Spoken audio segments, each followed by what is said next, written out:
I am Jared Hay with your IUPUI Sports Update this morning. Indianapolis and Lucas Oil Stadium is the location for Super Bowl 2012. That is, if the NFL reaches an agreement. Former Indiana high school pitcher Kyle Gibson is visiting Victory Field tonight as the Rochester Red Wings take on the Indianapolis Indians. With most insiders predicting a full NBA lockout, the only thing we'll be seeing here in Indianapolis is the fever. With racing returning to its capital this weekend with the Brickyard 400 at the Indianapolis Motor Speedway, two Hoosiers are hoping to continue their success after a 1-2 finish at New Hampshire. I'm at Avon High School, where Cathedral just mercy ruled Westfield 15-5 after the 5th inning. With minor construction going on to the outside of IUPUI's athletic building, there's major reconstruction going on the inside. With the 5 new athletic head coaches IUPUI has hired this summer, IUPUI's athletic director Mike Moore has charged them to continue to push the Jaguar athletic brand. The key thing that I look at with those changes is there's a lot of positive things coming with it, and the athletic department is growing, growing compared to when I was here. I came during the days of the Metros, and now we're now in the Jaguars, and I'm excited.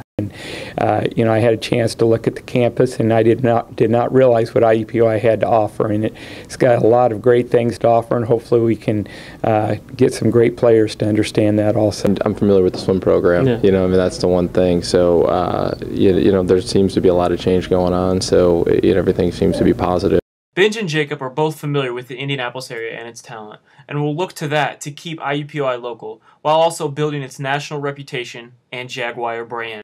Well, I know a lot of the coaches in central Indiana and a lot of the players, and played against some of the better players and so forth. So over these next few years, hopefully we can get some of those players to IUPUI that have had a chance to coach against. I think the key thing is getting to know the high school coaches here is very, very vital, and also the club coaches.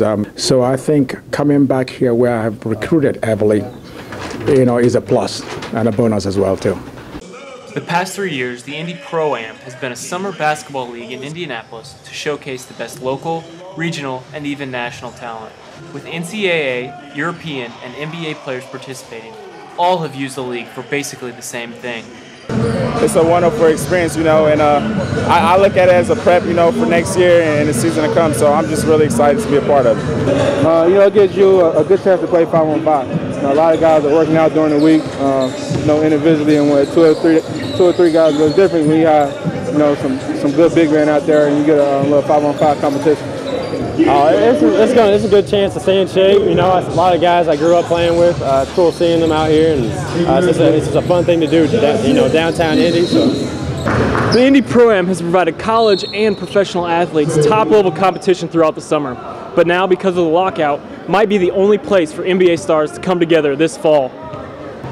I love it. I love the fact, I hate the fact that it's going to be a lockout for the NBA players, but we're going to be able to expand our league, and we're going to be able to really make sure that we get solid NBA players in here, and hey, sky's the limit.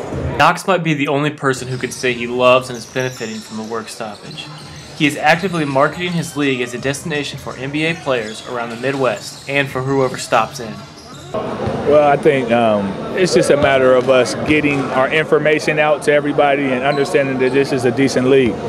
We have several guys in the Midwest area, Chicago Bulls, Milwaukee Bucks, those guys that are good friends with some of the guys that play here already. So I think you should expect a lot of people. I don't really want to say any names, but stay tuned. Names that have been in the rumors on the Indy Pro-Am Twitter feed include 2011 lottery pick Alec Burks, Zach Randolph, and Ron Artest.